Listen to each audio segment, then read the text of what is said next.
Greetings, my excellent friends. We have left Guybrush in a bank. The very bank that we have been accused of robbing, but we did not rob, for we were framed by a well-dressed, badly mannered individual. Now, I don't actually know what I'm supposed to do in the bank. I just remember that I had to break in. So this will be fascinating. I think I have to pick something up. I'm not sure how I'm going to get out safely because of the way we broke in, which involved a sort of manhole prosthetic skin trampoline, which is a collection of words put together into a sentence that I don't think are often said. In fact, I don't think have been said at all outside of the context of this one truly bizarre video game. Please enjoy the PlayStation 2 noises as I reset my save state and bring the game up. There it is. If Guybrush was a proper pirate, he would have robbed the bank. Do pirates rob banks? Pirates rob ships. Maybe ship banks.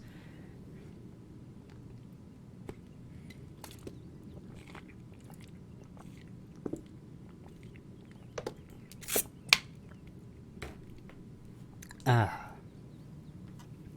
what do we have in here? We hadn't been allowed up here before, because we weren't permitted to climb the ladder. I believe we can climb out again, can we? Yeah, we can exit through windows, so we can exit safely. We can look at the itty-bitty treasure chests. Oh, how cute! Little tiny treasure chests that you can't actually fit anything into. Take them! Nah, I prefer treasure chests of the larger variety. But rob the bank! It's a light fixture. It looks pretty well attached to the wall. True. There's a repossessed dresser. I sure hope the previous owner got a chance to empty their underwear drawer. I can't use this. I've got no use for a used dresser. Yeah, but we could open it and see what's in it. No? Okay. And there is a bigger chest over here, but it's not an interactable item. So we climb the ladder, I guess. We go down and see what's in here.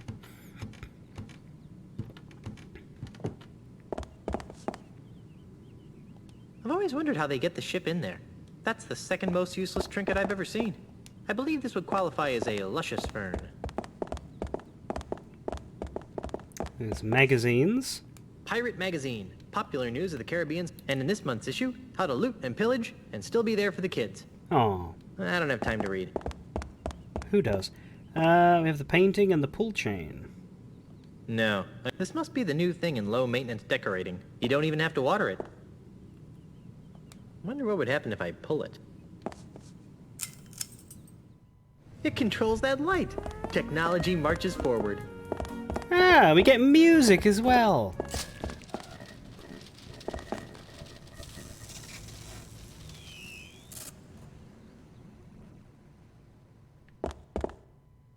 For a moment. And then it sort of goes weird. I thought my game was breaking there. Yeah, hopefully nobody noticed that the bank just turned back on, but we'll see. There's a flyer. Can we look at the flyer? Free Scupperware promotion today. I really don't need it. We've already taken the Scupperware. No way. Real pirates don't need to add. Instead, we hire our pirate brethren, the accountants, to add and keep track. Ugh, it's full of names and numbers and lots of math. Plundering helpless and unwitting natives of exotic islands is one thing, but stealing money from a bank by forging ledger entries? That's just so boring. No way. I'm trying to clear my name of a robbery, not commit another one. True. I really don't need it. I'm not actually sure what I'm in here for. I guess if you didn't pick up the Scupperware container before, you can get it by coming in here, but I picked that up on my first trip. So what is doable here that wasn't doable before? It's full of reminders. April 1st. Tell everybody their money is gone. Wow, that's just mean. They're already giving away free Scupperware. There's no reason to take their calendar as well. Can we, Yep, we can play with the lights. That's it. I don't... I don't know, we can't go through and get into the vault again, which would be helpful. Well, actually I don't know that it would be helpful because all the stuff's gone. But we could rob other people's boxes, you know? That might be might be fun. Yeah, maybe there's actually nothing here. But this was what I was like working towards. I know that I need to make perfume. The contents of this bottle are too dry to spritz. So I need water. Maybe we'll push in that direction. I need water, and I don't recall being able to use the fountain in any way. There's the docks, and there's maybe a fountain at the mansion. Ow. But yeah, we can go back in whenever we want, so it's fine. If there's something to do in the bank later, we can do it. Was there a fountain at the mansion? There was the flower at the mansion, but was there a... Yes, but I don't know if we can use it. That fountain gives me the heebie-jeebies.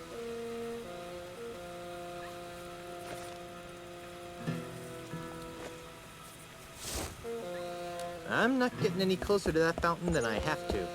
No, okay. Can we use the water in the swamp?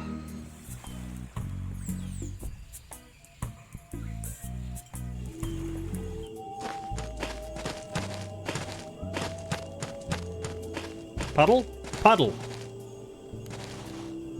Yes, there we I've go. always wanted swamp-scented perfume. Okay. Now, if I use it, is it ready? This almost smells like that hanky, except the hanky smells more pleasant. More pleasant.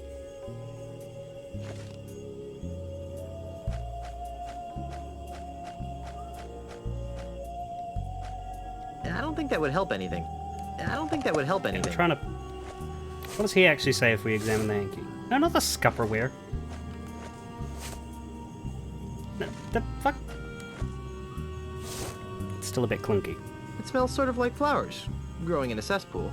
Flowers! Right, we use the flower with the perfume.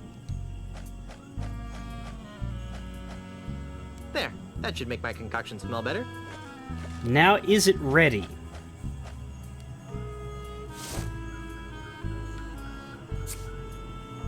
Hey, this smells exactly like that hanky, only stronger. Perfect, okay. We have Pegnose Pete scented perfume. Now, if you remember why we're doing that, Pegnose Pete is a customer of Deadeye Dave's House of Prostheses.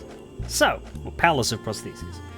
But Dave recognizes people by scent, so we needed his scent, which we get off of the hanky, but it wasn't strong enough. So now we've made a stronger version of his scent, and we can show that to Deadeye Dave, and he should be able to tell us... Well, I mean, we know his name's Pegnose Pete, but he should be able to tell us something. Da da da da da da da da da da da da da. I remember playing this game at my aunt and uncle's house. When my parents were both at work, sometimes on the school holidays, I'd go to family members' houses. And I remember bringing my PlayStation and bringing this game, and they hated it. They hated it because I got stuck here on Lucre Island, and I remember walking around in Lucre Island, talking to everybody over and over again, making no progress, and just getting complaints from everybody walking past. Uncultured swine. Can we use this on ourselves to fool the blind man? Oh, the chuck one. Okay, well, let's see. Phew, this stuff smells bad, even for a pirate. I don't think he'd like that. Can't use it on him. And I don't think it uses it on us. I think it just sprays it out. But we can use this one on him. Whew, that's an all too familiar smell. I guess I can't complain though, since Carl B. Trash Talker is my best customer. Carl B. Trash Talker. The man regularly buys prosthetic noses from me. Really? He's my, really good friend. Yeah. I lost track of him and, missed him so much that I made a little odor potion to remind me of him. Okay, too much information. Yeah. I have a strict rule of don't ask, don't smell. Well, anyways, if you know where I can find my, friend, that'd be very helpful. Oh, yeah, sure. He lives out past the Mists of Time Marsh. You can't get through there, though, without the directions he gave me. And it's filed away someplace in my file-o-matic system. Well, let's go get that file. I can't. Pongo, my filing monkey, ran away a while back. He was the only one who knew how to run the file-o-matic. As a result, I have no idea how to retrieve the map. But if you can figure it out, feel free. The controls are right here. Yeah. Okay, so now we have his name, but what can we do with his name? I already have one of Deadeye's customer files. If I want another, I better put this one back. Well, we didn't need that one. Carl B. Trash Talker. There's a rabbit, a tree, a pumpkin, a monkey, and a banana.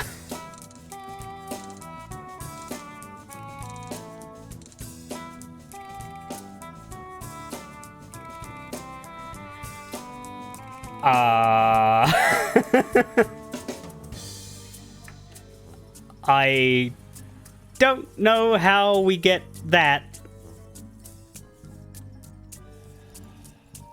out of these symbols.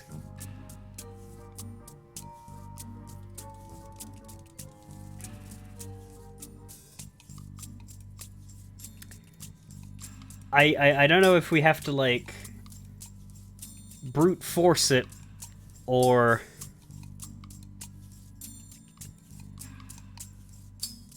if once again there is a hint somewhere in the world. But let's try some combinations and see what it comes out with. Let's start by not touching it at all. What do you get for 3 bunnies?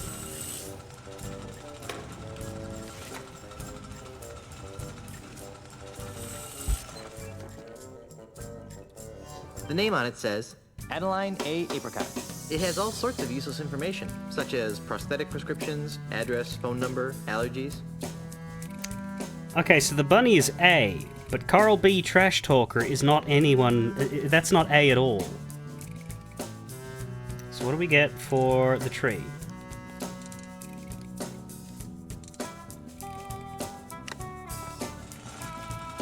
Because if this is B, then we can use the tree for the middle one.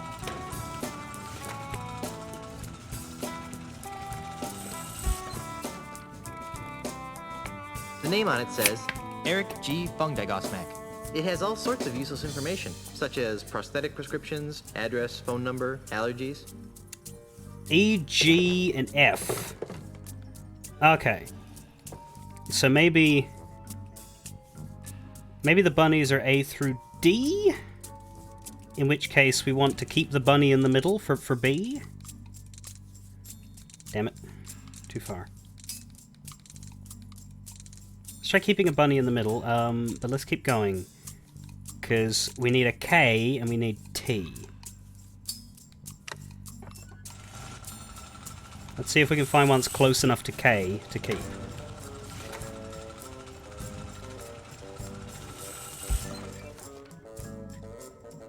The name on it says, Ignatius A. Magma.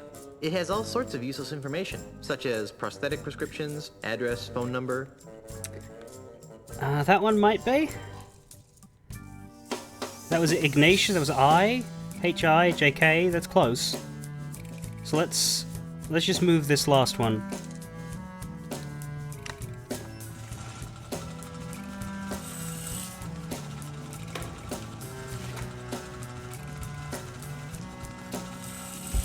Who is it? The name on it says, Jack D. Ripper. No. It has all sorts of useless information, such as prosthetic prescriptions, Alright, it's gotta be the last one then. But yeah, these ones are correct. I think. Pumpkin bunny banana. That's our peg nose.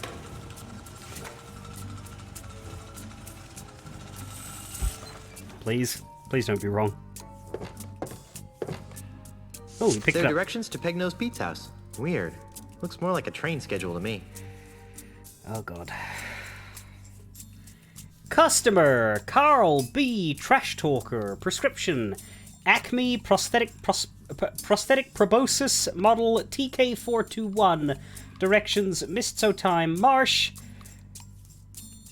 1210 South, 105 West, 2 o'clock West, 235 West, 335 West, 345 S, 355 East, 455 S. Now, the reason for the times is because it's the Mists of Time Marsh, and in order to navigate it, we need a clock.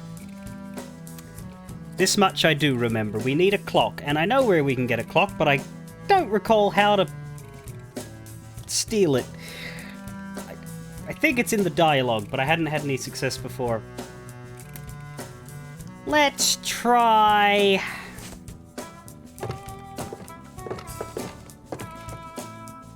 Ba ba da da da da da da da ba ba. What might be a good idea for me is to take a screen cap of the directions, because it's a loading screen to access the inventory. So... where are they? Here they are.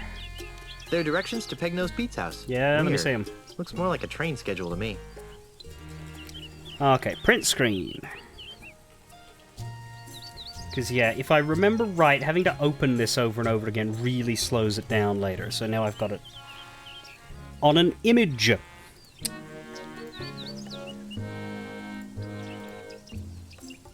Because I'm very clever.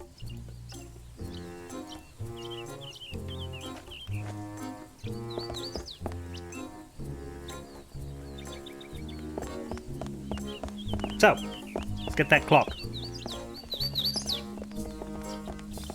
Hopefully.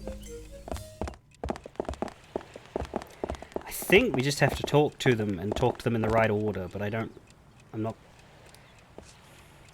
So, Yes.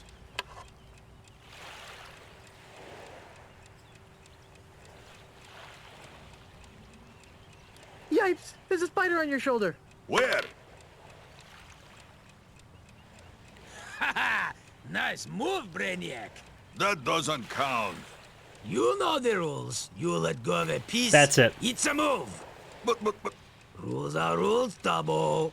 fine. Okay, that was my problem. That was my problem before. I was doing it at the wrong time. It's not just a matter of distracting them. You have to distract them when they've got a piece in their hand. Which is actually quite clever. Excuse me. Yes. Hey, isn't that Brittany, the bank teller? Brittany, where? Ooh, good move. Don't tell me you're gonna count that. You bet your bonny butt I am. You unbelievable jerk. Who was it told me that rules are rules, Turbo? Fine. You wanna see a move? Here's a move. You call that a move? This is a move.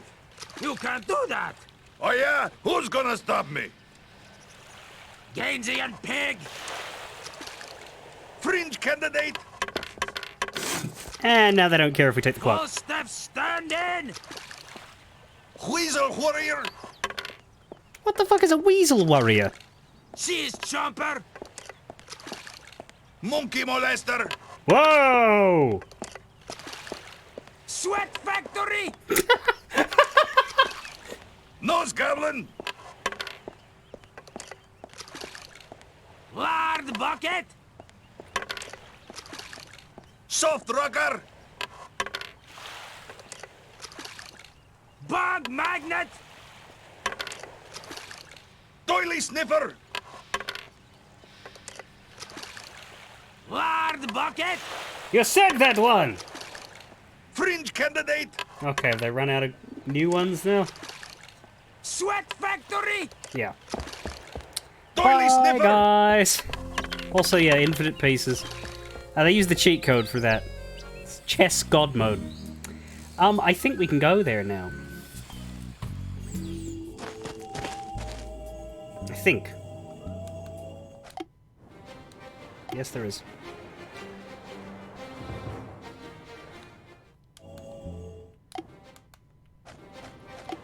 Yeah, it works eventually. It's a crude raft.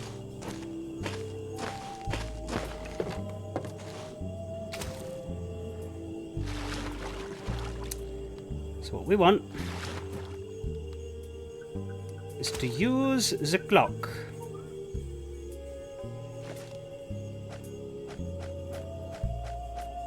Also, yeah, we could keep making the prosthetic, come to think of it. We're already here. Let's keep going. It's a chess clock. No, that's not what I wanted. There. The reason why that's counterintuitive is that the button triangle is the use key. But in your inventory, it allows you to open up to combine stuff. So I press triangle because I want to use something, and then I get stuck in the combine thing. Oh, damn it, don't... No, no, no. No, no, no, no, no, no, no, don't put it away.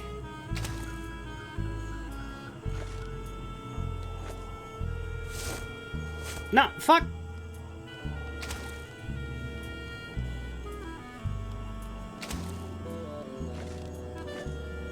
I guess use clock. There, okay. And now we can see the time.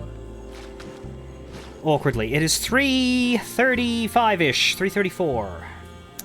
So let me get my directions to Pegnose Pizza. 3:35 west. Now this is how you do it. I'll show the directions on screen just this once, but I am going to use the screen cap otherwise, because otherwise it's going to be really slow. There are directions to Pegnose Oh no, he Pete's holds it house. out. Maybe it isn't Weird. that bad. Looks more like a train schedule to me. No, you put it away. But yeah, you look at that, you find the time that the clock says it is on the screen, and then you go in the direction, and eventually you'll get there.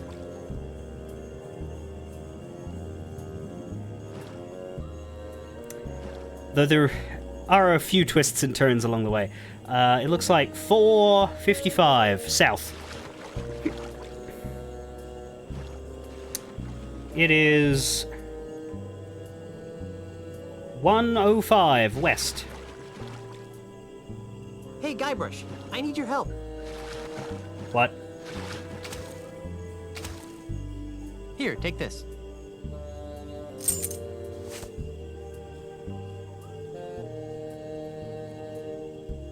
What's this for? What do you think it's for? Open the gate, dummy. Oh, you'll need this too.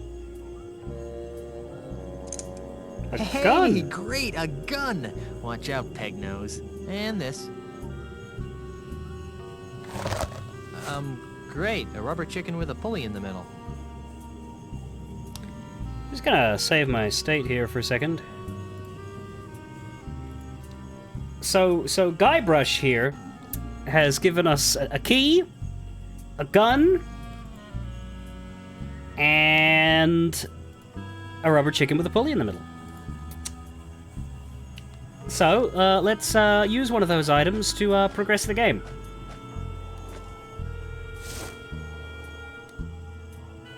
Ow! Gee, they're right.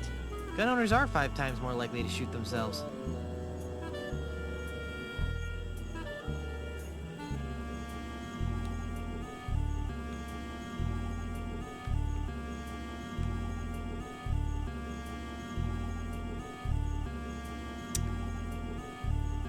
I believe the game has crashed.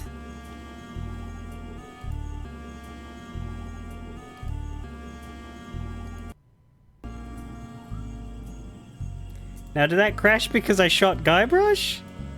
I'm just trying to Easter egg here. Hang on, I want to do that again. I want to see if I can do that without crashing. It crashed when I did use gun. Better not. Okay. Shoot gun at gate. I don't think that would help anything. Ow! Gee, they're right. Gun owners are 5 times. Okay, well, we can open the gate even with a shot Guybrush. I'd prefer to keep this gate between myself and the corpse. If I only had a keyhole to use it with.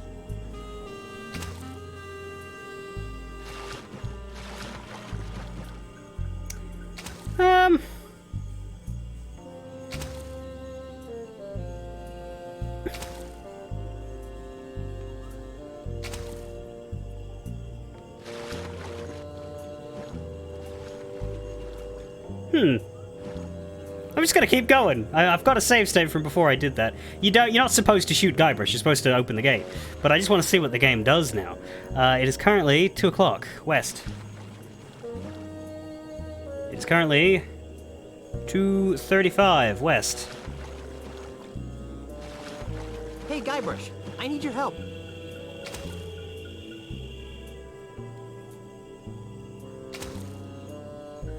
No, don't say anything. You'll cause a paradox. Thanks. Me? I'll try to be careful.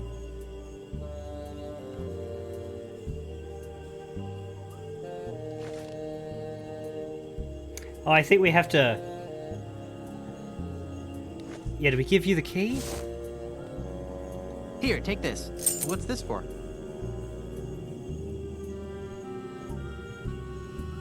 It's a skeleton key, the most useful item that you could ever possibly ask for in an adventure game. Use it to open the gate. That's not how it goes. Don't you remember what you said when you were where I am now? Uh-oh.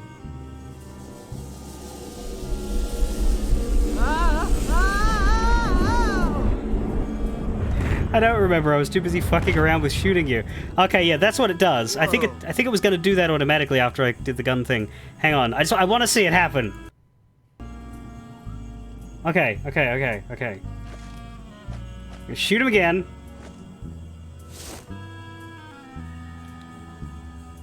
Ow! Gee, they're right.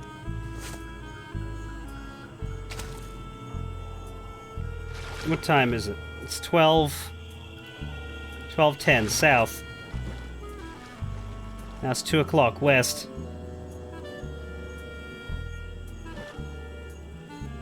Yeah, west again. What did he say? Hey, Guybrush, I need your help. Oh, hi, Heliokami.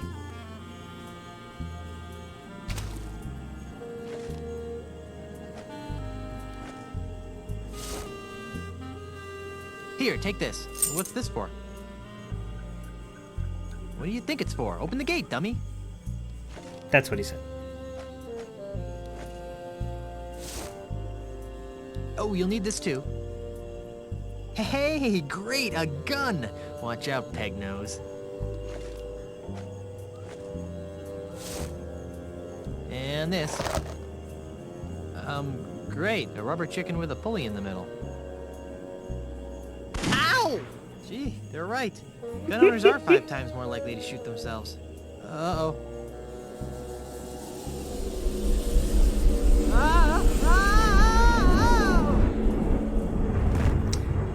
So yeah, if you shoot him, you're doomed. Whoa. And you have to start again.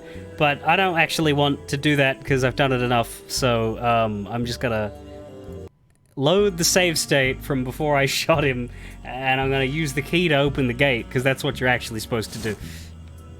No way. That's probably Peg-Nosed Pete disguised as me again. No? No, I'm sure I gave it to me for a reason. So we don't open the gate. It's locked. If you're really me, then what number am I thinking of right now? 69. Creepy. That is the number I'm thinking of. I guess you really are me. 69, dudes!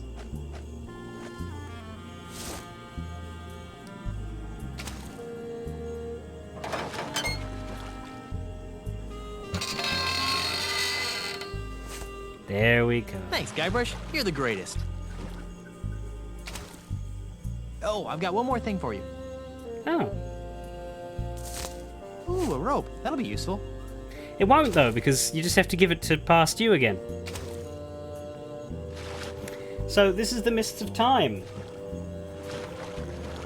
Time goes wonky in here. You can say tell it's an old game because Guybrush didn't go, nice.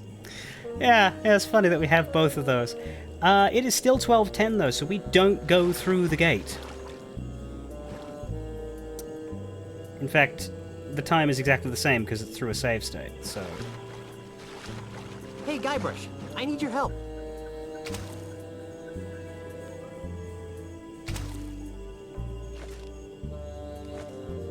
And yeah, you have to do everything in this exact order, or else it'll...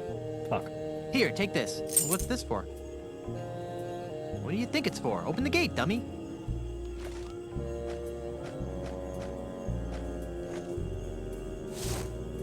So where did the gun and the key and the chicken and the other thing come from? No one knows. Oh, you'll need this too. Hey, great, a gun! Watch out, Peg Peg Nose. Nose.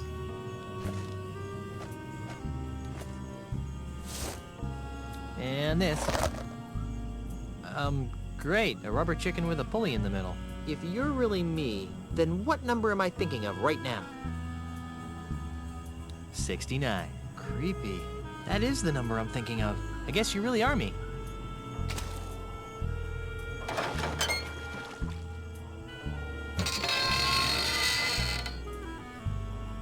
Thanks, Guybrush. You're the greatest. Oh, I've got one more thing for you. Ooh, a rope. That'll be useful.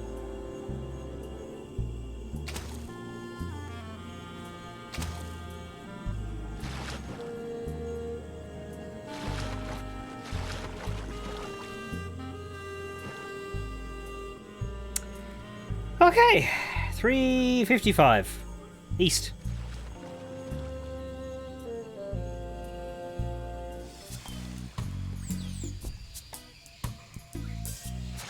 There we are.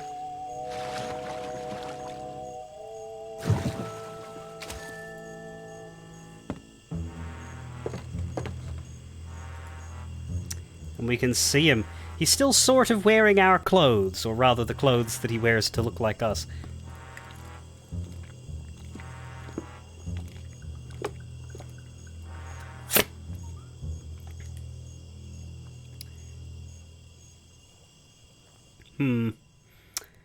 Saved here. I think I remember what you're supposed to do, but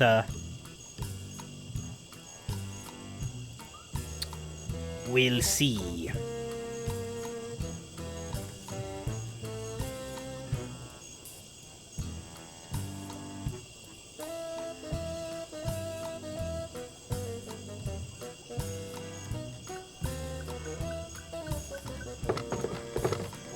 I bet a whole lot of crawdaddies would fit in this trap, and I bet it doesn't catch many either, with gaps that big between the bars. Can we use that in any way?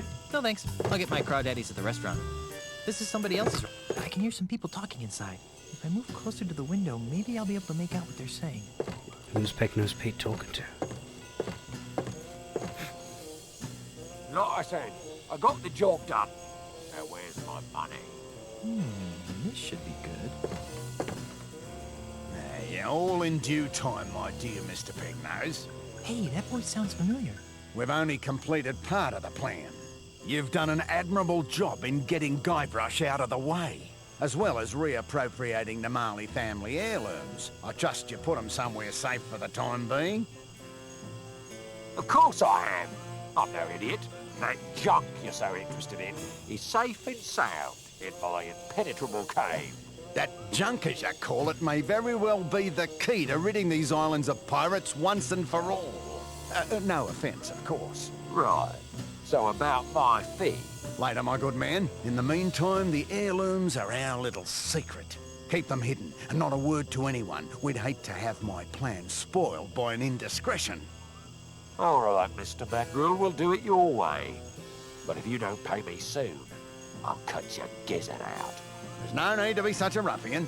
You'll get what's coming to you. I'd better. I'm off to tend to my affairs. Now that we're in possession of the Marley heirlooms, I must begin determining how they relate to the ultimate insult. Now So, Ozzy and Pegnose are working together. After I deal with Pegnose here, I'll have to pay Mr. Mandrill a little visit. Now why would you need the ultimate insult? You already beat everybody. Pegnose must catch his own fish. No thanks. If I need stinky old fish, I'll go to the bait shop. Yeah, I'm not gonna get too close. Wouldn't want Pegnose to see me. There's no glass. There's nothing to open. There's a jug of rum. Pegnose must brew his own rum. No thanks. I prefer to drink rum that's been prepared by people with fully functioning nasal equipment. That's the door to Pegnose's shack. If I just go barging in there, Pegnose will shoot me. True. Be kind of funny though. Funny? I don't feel welcome. Funny? That wouldn't be very neighborly.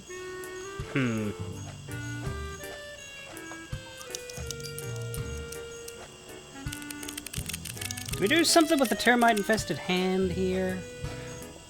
Or do we use chicken grease in the welcome mat? I think we may use chicken grease in the welcome mat.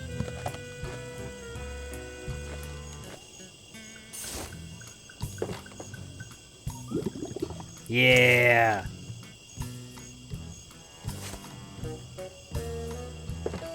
That's a very slippery welcome mat. If I just go Bart... I'm not picking that up. There's no glass. There's nothing to open. There's no glass. There's nothing to open. How do we get him to do No thanks. something? I'll get my crawdaddies at the restaurant. No thanks. I prefer to drink rum that's been prepared by people with fully functioning nasal equipment.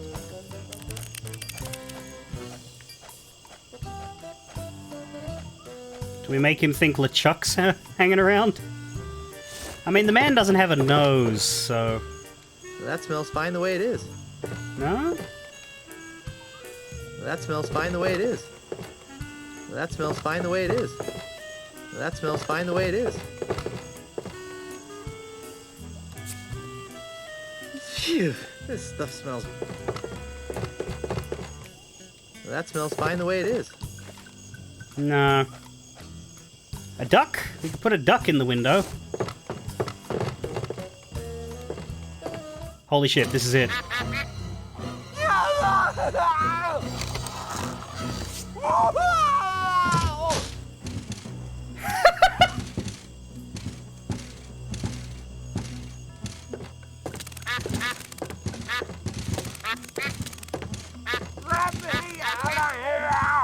I don't think so. You're going to jail, bucko. Why is he afraid of ducks? Well, Inspector, here's your real criminal. What's this? That looks like Peg-Nosed Pete. Let me out of here! It is. He's the one who framed me for the bank robbery. I'd like this anklet removed now. You've got nothing on me. I overheard you and Ozzy talking about how he hired you to rob the bank and frame me. Ha! That won't hold up as evidence. He's right. Do you have proof he did it? Well, not exactly. Then I will not be administering justice in this case. But you can't just let him go. Oh, Pete's not going anywhere. He's wanted for plenty of other crimes. Come back when you think you can prove what you claim. All right. Well, we got him, but we don't got him. It's Peg-Nose. Well, if it isn't Peg-Nose Pete, the pilfering pirate. What do you want, you ponytail freak? So, the infamous Peg-Nose Pete finally meets his match. You're nothing without your precious attack gun. I want my belongings and I want them now. I don't know what you're talking about. Tell me where my stuff is and I won't hurt you. Ooh, now there's a threat. This is your last chance to tell me where the loot is, What? or I'll bring my duck in here. Ha ha! There's no pets allowed in this building. Or I'll boil you in oil. I've had worse. Or you'll be wishing it was just your nose that was missing. Big talk for such a little man. Or I'll ask you again. That doesn't surprise me. Or I'll start singing show tunes. Yeah? Then I'll sing show tunes through my nose cavity. Or nothing. That's what I figured. Damn. Come on. Please tell me where the loot is. I'll never talk. How does Ozzy Mandrill fit into this scheme? I don't know who or what you're talking about. Yes, you do. I saw him over at your house. And you still can't figure it out. You're a sorry excuse for a pirate. I am not. I'm mightier than you'll ever be. I'll let you get back to running errands for the wifey. How were we supposed to... Yeah, a duck nibbled off his nose. I remember that, but... Was there a hint earlier? Because I didn't do that. I didn't do a hint. I just used the duck on the window and it worked. Did a duck really nibble off your nose? I'm not talking to you. Quack! Quack! Quack! Quack! Quack! You reckon he'd get it after a while? I bet you didn't realize that you smell like a combination of swamp water, sawdust, fish bait, and flowers. Are you getting more dates now that you've discovered a better scent? Why would someone with no nose need a hanky? Well, I still have drainage, you know. You know, we actually do look kind of similar. Hey, As cruel and unusual punishment. Stay here. I'm off to enjoy my freedom. Freedom. You can't even leave the island. I don't like the effect they used on his voice. It's like it's to give off the noselessness, but it doesn't work. I don't think, at least. Inspector? Yes? Ozymandial hired Pegnose Pete to set me up. Have you got any proof? I overheard them talking about it. Listen, you. I've been tolerating your quixotic attempts to prove your innocence, but if you start slandering the good names of respectable and powerful citizens like Mr. Mandrill, I'm going to have to seriously think about throwing you back in the clink. Do I make myself clear? Crystal. I caught the real thief. Can I go now? I'm innocent! Quiet, you. Well, we're all tickled pink that you've managed to capture Pegnose, seeing as how he's wanted for questioning in hundreds of Luca Island depths. But you haven't got any proof that he's the one who framed you, nor have you recovered the stolen loot. There's always 3 things to do, huh? Well, I better get out there and prove my innocence. Stay out of trouble. God, you could at least wish me luck. Boom, boom, boom. Da da da da da da da da da da da da da da da da. So let's try the bank again, because we need proof that he was there. I told you to stay Oh, out. I didn't mean to. Yeah, bugger off.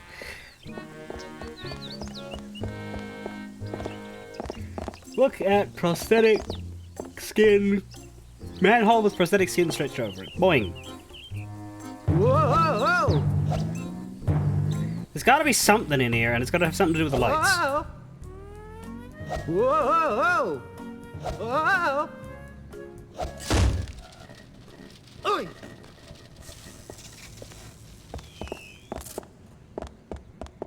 So they're on now. And then we looked around and we couldn't find anything.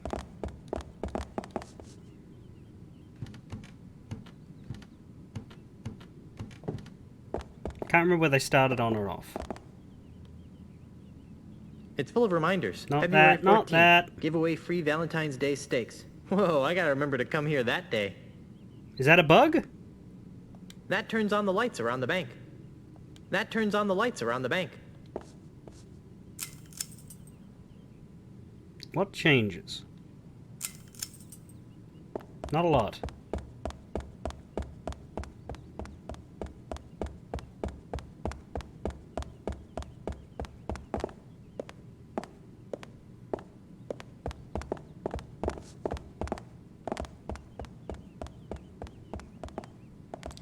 Ledger, flyer, calendar, abacus, ship in a bottle, plant, bank magazines.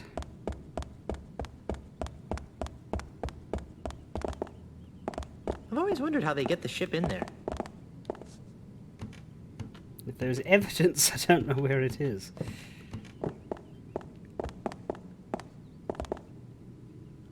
I can't use this. Go through it. Light fixture, what was that? It's a light fixture. Yeah. And it's controlled by a switch somewhere. Right.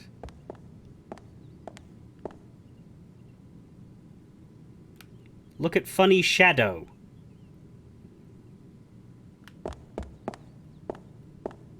Is that...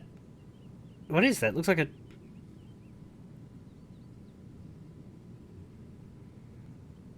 Frankly, that looks like a cock and balls.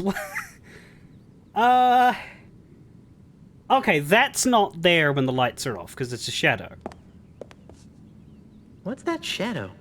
It looks like a nose? Oh, nose. Hey, a prosthetic nose. Right. Ugh, gross. That's the I'll bet evidence. this belongs to that smelly pirate guy. The one with no nose. I'll take that, Mr. Threepwood. Oh, fuck off. Ah, what are you doing in here? I might ask you the same question. Instead, I'll just take that as evidence. Let's go try it on Pegnose. No, this wouldn't be enough to convict him. Even if it fits, it only proves he was in the bank. It doesn't tie him to the loop. You still think I did it, don't you? Yes, but I can be swayed by the right evidence. Now get out of here. I brought you the culprit. I brought you his nose from the scene of the crime. How is that not enough? Gee, I wonder how Elaine's doing. And so, my swashbuckling citizens, as we approach the next century, can we really afford to entrust Melee Island's future to a man with no past, a man with no experience, a man who doesn't even seem to like pirates? Common sense says no! My opponent is right. I am a newcomer to these islands, and it's true that my experience in affairs of state is minimal at best. But it doesn't take a 7th-generation pirate princess to see that Melee Island needs more than a part-time status quo governor. A governor who can't even promise her citizens good times and free grog.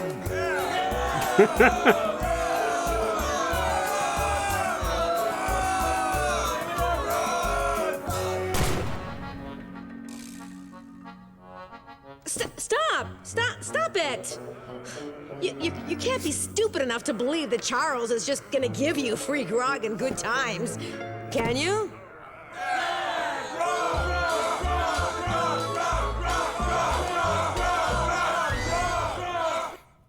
Okay, not doing well over on the campaign front.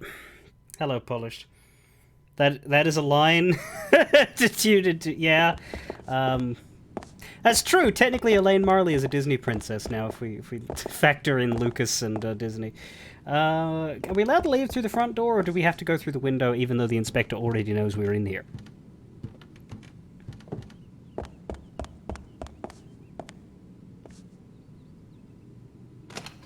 Ah, we're allowed to just walk out. What about the manager? Is he going to be annoyed? I feel like he might be annoyed.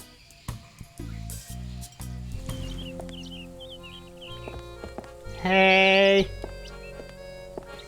Hey there, Moneybags. Very funny, Mr. Threepwood. Are you enjoying the money you stole? I didn't steal the money. That's why I broke back into the bank, so that I could prove my innocence. Right. Hey, I'm innocent. Yes, right. And I'm a 20-carat brooch. Okay, well... I hear my parole officer calling. I See you found the later. culprit that framed me. I found the evidence that he was there. I just need to find the loot now. And I don't know how to do that. He said he put it in a cave. Cool. I think we have to see Mandrill, is what we have to do. We have to see Mandrill.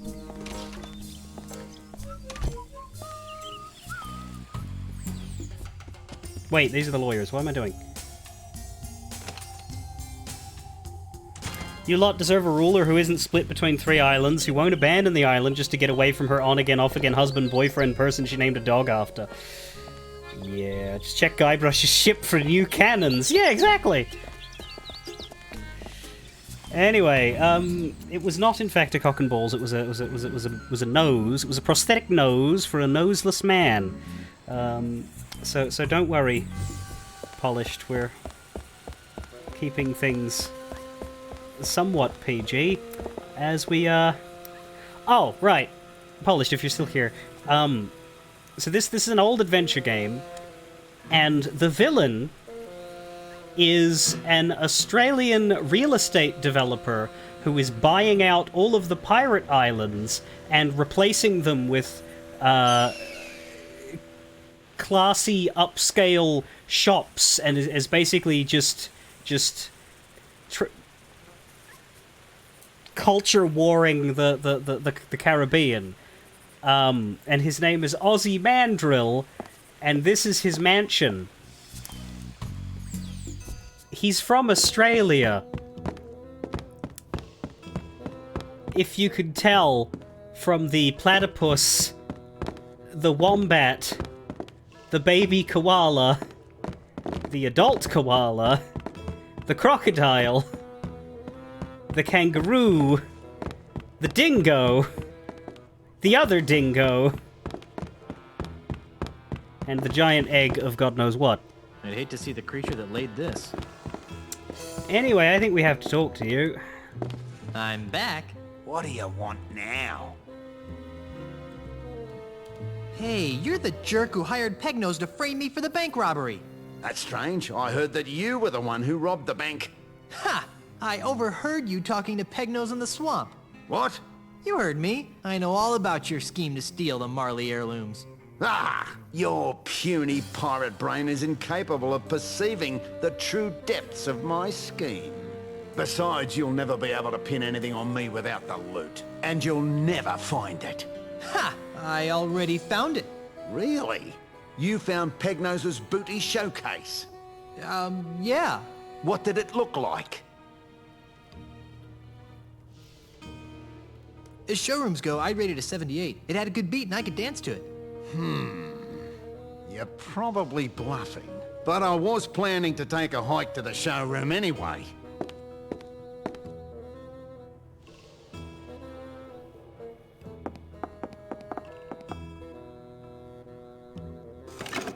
Right.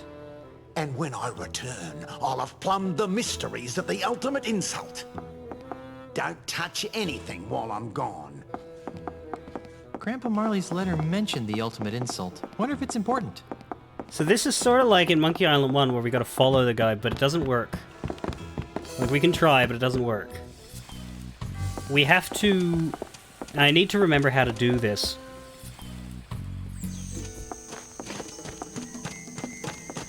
Oh, maybe I can. The path ends here. There's no way I'll be able to follow him through Yep. the forest without some sort of trail.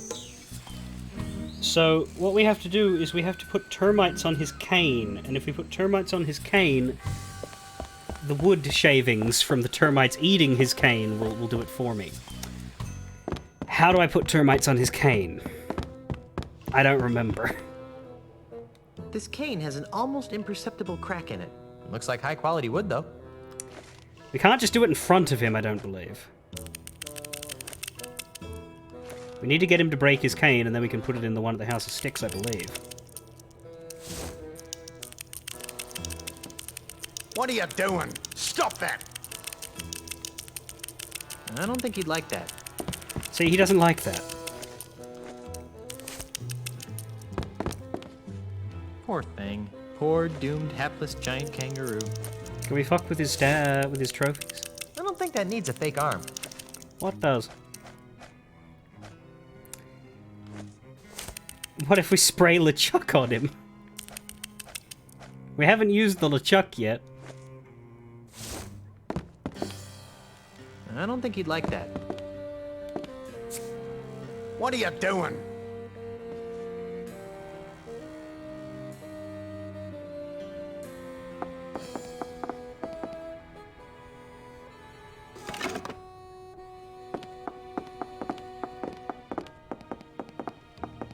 And what is that horrid smell? You befouled my kangaroo! Ah, crikey, look what you made me do. Now I need to order a new cane. You know, you should maybe think of a different form of anger management than breaking your own possessions.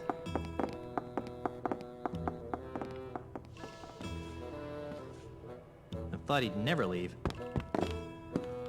Now is there something we should do in here? We take a sword. There are more civilized ways to pick a fight. No.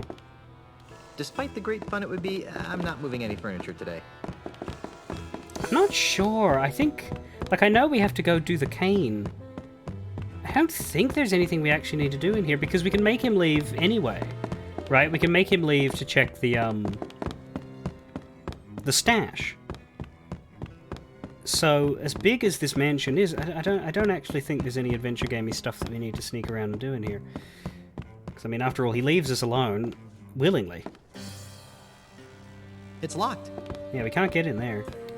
I think we just need to go play with the cane. Put termites in the cane. Oh, there he is. Still here, are ya? I was leaving. Doom doom doom doom. Doom doom doom doom. Doom doom doom doom. Da da da da da da da da da da. Da da da da da da. Do Do do do do do do do do do do do do. So, Mr. Mandrill's cane. This cane has an almost What in tarnation are you doing, son? just looking at my stuff. Is that what they call it these days? Well, be quick about it. I wouldn't want any women folk to see that. Okay. Looks like high quality wood, though.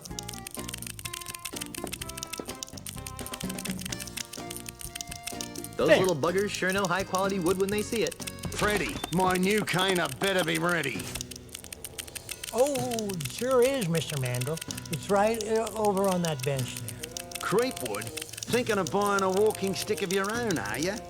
Might make you look more distinguished. Quite like a monkey in a hat. Yeah, those are funny. Hey,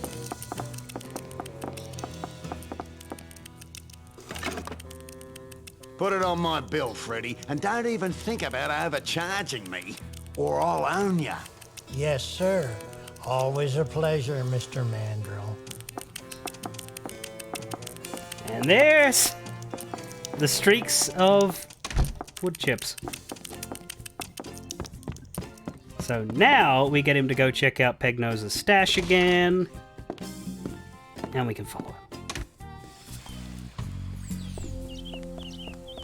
Da da da da da da da da da da da da da da da da da da da da. That's the wrong way. Da da da da da da da da da da da da da.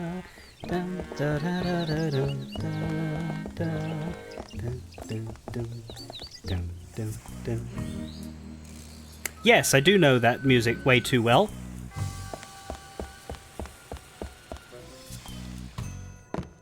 Way too well. I'm back. What do you want now?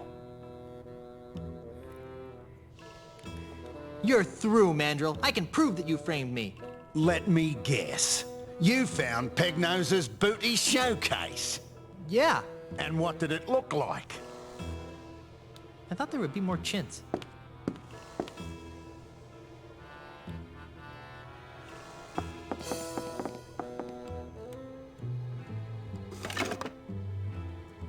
With the power of the ultimate insult, the Caribbean will be mine. Don't touch anything while I'm gone. Once I clear my name, I really should find out what this ultimate insult thingy is. Why does he just let us sit around in his house? It's a pile of sawdust. I'm not picking that up. Anyway, yeah, sawdust. A very useful trail.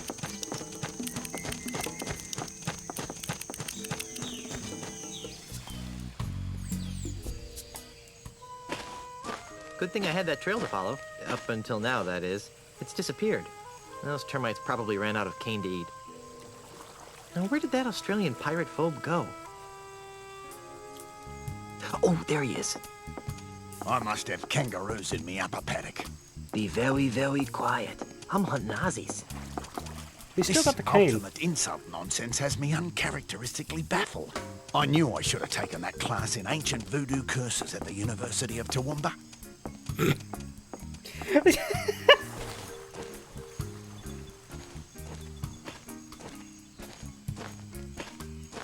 The heirlooms must be nearby.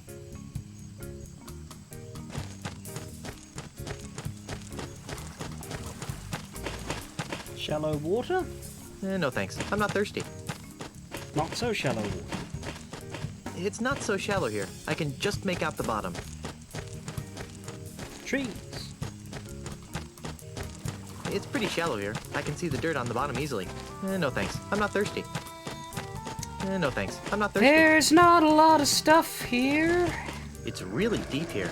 I can't see the bottom at all. Just a strange, murky, dark... Hey, there's a hidden passage back here. That must be where Ozzy disappeared to. Oh.